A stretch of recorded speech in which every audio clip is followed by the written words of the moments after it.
بسم اللہ الرحمن الرحیم۔ شروع اللہ کے نام سے جو بے حد مہربان نہایت رحم والا ہے۔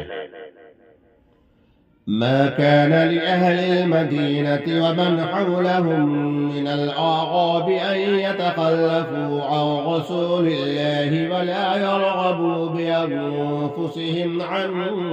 نفسه۔ مدینے کے رہنے والوں کو اور جو دیہاتی ان کے گرد و پیش میں رہتے ہیں ان کو یہ زیبا نہ تھا، یعنی ان کے لیے مناسب نہ تھا کہ رسول اللہ صلی اللہ تعالی علیہ وآلہ وسلم کا ساتھ نہ دے، اور نہ یہ زیبا تھا کہ اپنی جان کو ان کی جان سے عزیز سمجھے کہ آپ صلی اللہ تعالی علیہ وسلم تو تکلیفیں سہیں اور یہ آرام سے بیٹھے رہے، بلکہ آپ کے ہمراہ جانا ضروری تھا۔ ذلك بأنهم لا يصيبهم ظمأ ولا نصب ولا مخمصة في سبيل الله ولا يطؤون موطئا يغيظ الكفار ولا ينالون من عدو نيلا إلا كتب لهم به عمل صالح۔ اور یہ ساتھ جاننے کا ضروری ہونا اس سبب سے ہے کہ علاوہ ادائے حق محبت رسول صلی اللہ تعالی علیہ وآلہ وسلم کے ان مجاہدین کو بات بات پر ثواب حاصل ہوا ہے۔ اگر یہ اخلاص کے ساتھ جاتے ان کو بھی یہ ملتا، چنانچہ ان کو اللہ تعالی کی راہ یعنی جہاد میں جو پیاس لگی اور جو ماندگی پہنچی اور جو بھوک لگی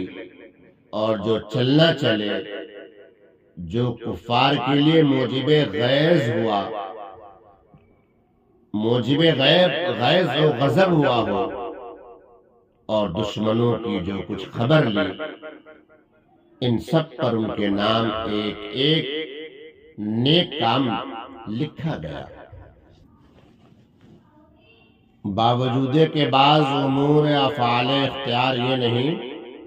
مگر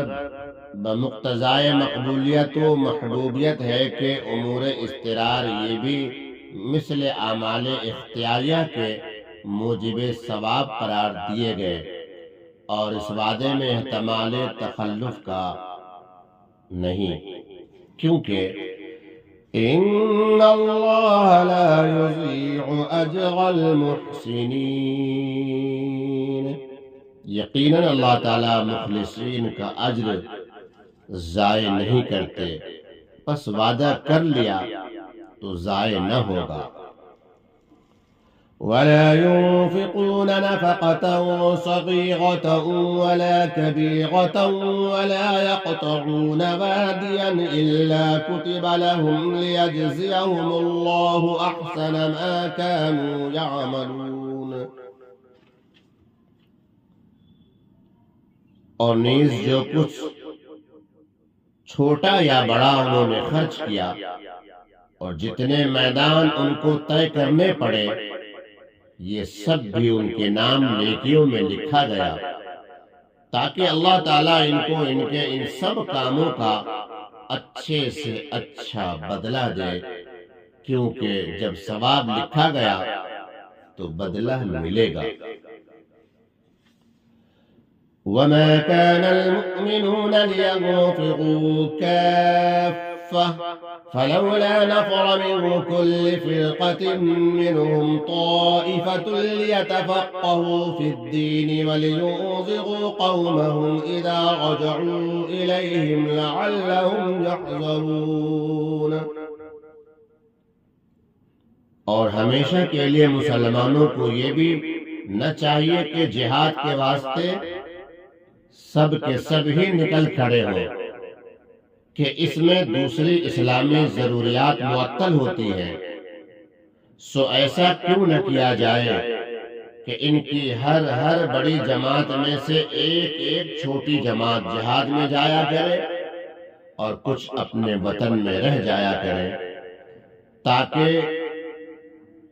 باقی ماندہ لوگ رسول اللہ صلی اللہ تعالیٰ علیہ وسلم کے وقت میں آپ سے اور آپ کے بعد علماء شہر سے دین کی سمجھ بوجھ حاصل کرتے رہیں، اور تاکہ یہ لوگ اپنی قوم کو جو کہ جہاد میں گئے ہوئے ہیں جبکہ وہ ان کے پاس واپس آئے، دین کی باتیں سنا کر خدا کی نافرمانی سے ڈرائیں، تاکہ وہ ان سے دین کی باتیں سن کر برے کاموں سے احتیاط رکھیں۔ يا أيها الذين آمنوا قاتلوا الذين يلونكم من الكفار وليجدوا فيكم غلظة واعلموا أن الله مع المتقين۔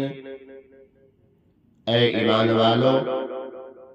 ان کفار سے لڑو، ان کفار سے لڑو جو تمہارے آس پاس رہتے ہیں، اور ان کو تمہارے اندر سختی پانا چاہیے، یعنی جہاد کے وقت بھی مضبوط رہنا چاہیے، اور ویسے بھی غیر زمانہ صلح میں ان سے ڈھیلا پن نہ برتنا چاہیے، اور یہ یقین رکھو کہ اللہ تعالیٰ کی امداد متقی لوگوں کے ساتھ ہے، پس ان سے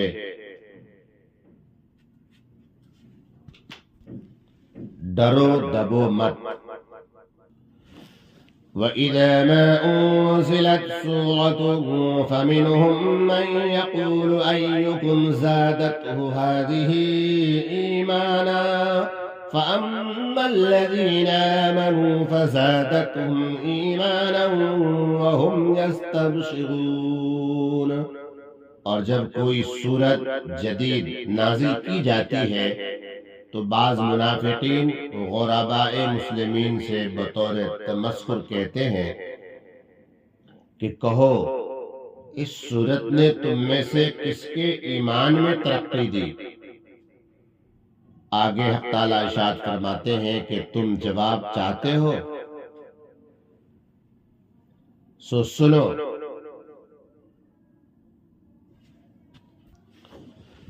جو لوگ ایماندار ہیں اس صورت نے ان کے تو ایمان میں ترقی دی ہے، اور وہ اس ترقی کے ادراک سے خوش ہو رہے ہیں، مگر چونکہ وہ امر قلبی ہے اور تم کو نصیب نہیں، اس لیے اس کا ادراک بھی نصیب نہیں اور تمسخر کرتے ہو۔ وَأَمَّا الَّذِينَ فِي قُلُوبِهِم مَّرَضٌ فَزَادَتْهُمْ رِجْسًا إِلَىٰ رِجْسِهِمْ وَمَاتُوا وَهُمْ كَافِرُونَ۔ اور جن لوگوں کے دلوں میں نفاق کا آزار ہے، اس صورت نے ان میں ان کی پہلی گندگی کے ساتھ اور نئی گندگی بڑھا دی، کیونکہ پہلے ایک حصہ قرآن کا انکار تھا، اب اس جدید حصے کا انکار مزید ہوا، اور وہ حالت کفر میں ہی مر گئے، یعنی جو ان میں مر چکے ہیں وہ کافر مرے، اور جو اسی اصرار پر رہیں گے وہ کافر مریں گے۔ حاصل جواب یہ ہوا کہ قرآن میں ایمان کو ترقی دینے کی بے شک خاصیت ہے، لیکن محل میں قابلیت بھی تو ہو، اور اگر پہلے سے خباثت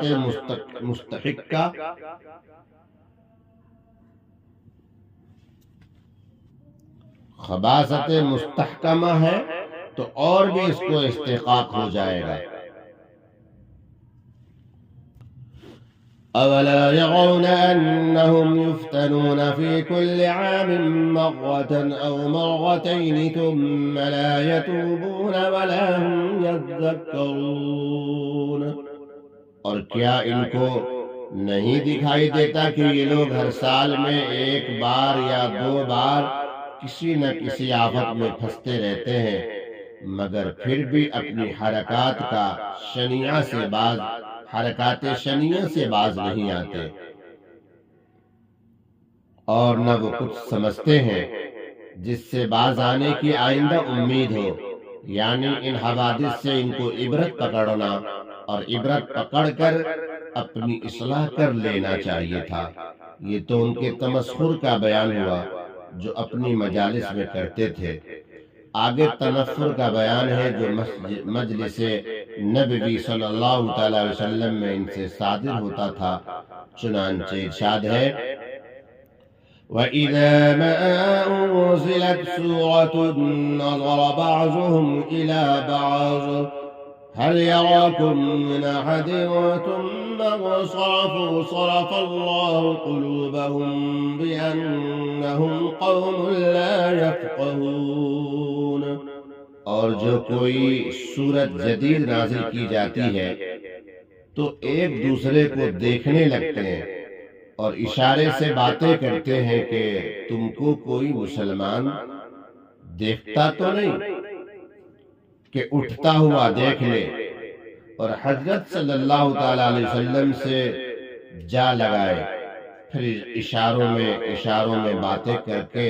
وہاں سے اٹھ کر چل دیتے ہیں۔ یہ لوگ مسجد نبوی صلی اللہ تعالی علیہ وسلم سے کیا پھرے، خدا تعالیٰ نے ان کا دل ہی ایمان سے پھیر دیا ہے، اس وجہ سے کہ وہ محض بے سمجھ لوگ ہیں کہ اپنے نفع سے بھاگتے ہیں۔ لقد جاءكم رسول من أنفسكم عزيز عليه ما عنتم حريص عليكم بالمؤمنين رؤوف رحيم۔ اے لوگو، تمہارے پاس ایک ایسے پیغمبر تشریف لائے ہیں جو تمہاری جنس بشر سے ہیں کہ تم کو نفع حاصل کرنا آسان ہو، جن کو تمہاری مضرت کی بات یعنی نقصان و تکلیف کی بات نہایت گراں گزرتی ہے، چاہتے ہیں کہ تم کو کوئی ضرر نہ پہنچے یعنی تکلیف نہ پہنچے۔ جو تمہاری منفعت کے بڑے خواہش مند رہتے ہیں، یہ حالت تو سب کے ساتھ ہے، پھر بالخصوص ایمانداروں کے ساتھ تو بڑے ہی شفیق اور مہربان ہیں۔ ایسے رسول سے مستفید نہ ہونا بڑی محرومی ہے۔ پھر اگر اس پر بھی فَإِن تَوَلَّوْا فَقُلْ حَسْبِيَ اللَّهُ لَا إِلَٰهَ إِلَّا هُوَ۔ پھر اگر اس پر بھی آپ صلی اللہ تعالی علیہ وسلم کو رسول ماننے سے اور آپ صلی اللہ تعالی علیہ وسلم کے اتباع کرنے سے روگردانی کریں تو آپ صلی اللہ تعالی علیہ وسلم کہہ دیجئے کہ میرا کیا نقصان ہے، میرے لیے تو اللہ تعالی حافظ و ناصر کافی ہے، اس کے سوا کوئی معبود ہونے کے لائق نہیں۔ پس معبودیت اس کے ساتھ مختص ہے یعنی خاص ہے تو لا محالہ سارے کمالات علم و قدرت اس میں بمثیل ہوں گے،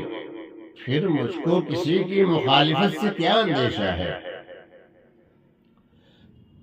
علیہ توکلت وہو رب العرش العظیم۔ اور وہ بڑے، میں نے اسی پر بھروسہ کر لیا، اور وہ بڑے بھاری عرش کا مالک ہے، تو اور چیزیں تو بدرجہ اولا اس کی مملوک ہوں گی۔ پس اس پر بھروسہ کرنے کے بعد مجھ کو کوئی اندیشہ نہیں۔ البتہ تم اپنی فکر کر لو، حق کا انکار کر کے کہاں رہو گے۔